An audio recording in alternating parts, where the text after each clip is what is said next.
beauty of literature doesn't lie in its relatable nature, but in its multi-faced explanation future. Hello and welcome. Let's get started. In the previous video, we have seen literary devices in literature. Those devices are mostly used in poetry and plays. In today's video, we are going to see the literary devices that are used in novels. They are also called as narrative techniques.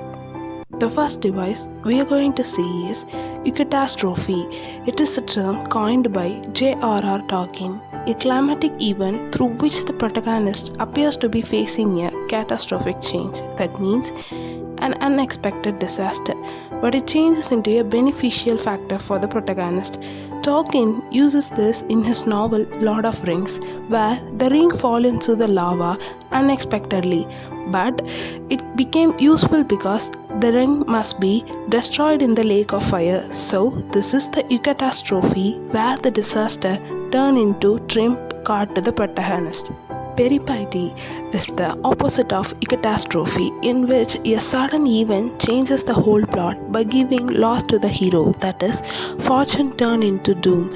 Example, in Shakespeare's Othello, he decides to believe Iago over his beloved Desdemona and his trusted friend Cassio, which becomes a doom to him. The next is, we all know more about this term, flashback, in which the narrator taking the characters back to the beginning of the tale, for instance. The next term is same as flashback, that is, flash forward, in which the scene temporarily jumps the narrative forward in time, like giving a sneak peek about the future events. The great example for flash forward is Charles Dickens' Christmas Carol, when Mr. Scrooge visits the ghost of the future.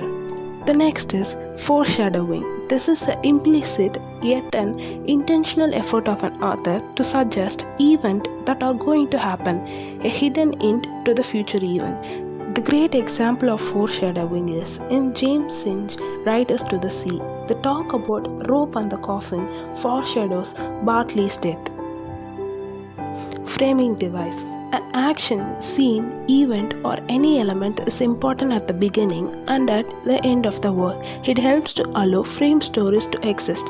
Example, in Arabian Nights, the king's newlywed wife tells 1001 stories to keep him delay the death command. Another known example is Vikramadityan's story, in which Vedala is the framing device to enhance the flow of the plot.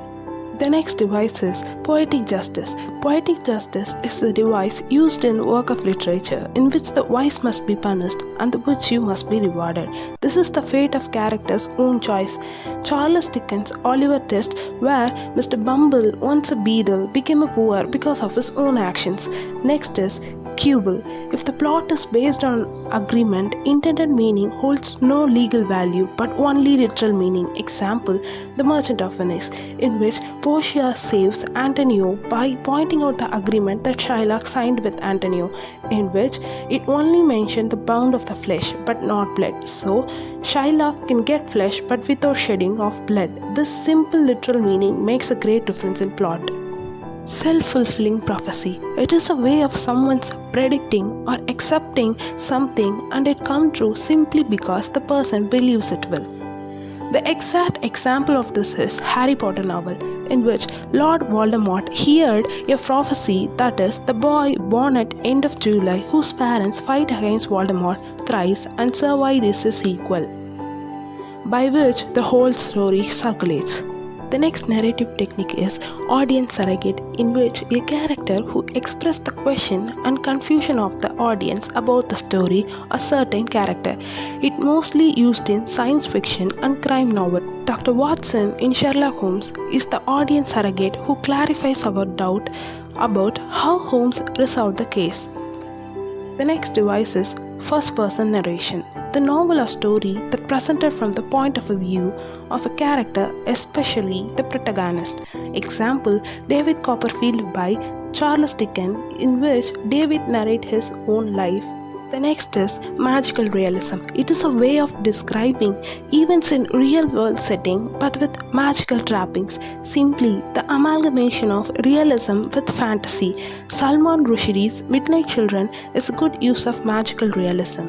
Pathetic fallacy, reflecting a character's, especially protagonist's mood in the atmosphere or an object. Example, in Shakespeare's King Lear, Lear's insanity is reflected by the storm. The next is stream of consciousness. This term is coined by Alexander Bain and mostly used by James Joyce. It's a narrative method in which the narrator attempts to depict the various thoughts and feelings that passes through the mind of a character. Example, Virginia Woolf's The Lighthouse, in which she shows the character's point of view by writing their thoughts and memories in their mind. This is the end of our today's video. I attempted to give you most of the important literary devices. If you want to know more, click the link in the description. To join in our journey, please subscribe, share and comment. Spread love and be kind. Thank you.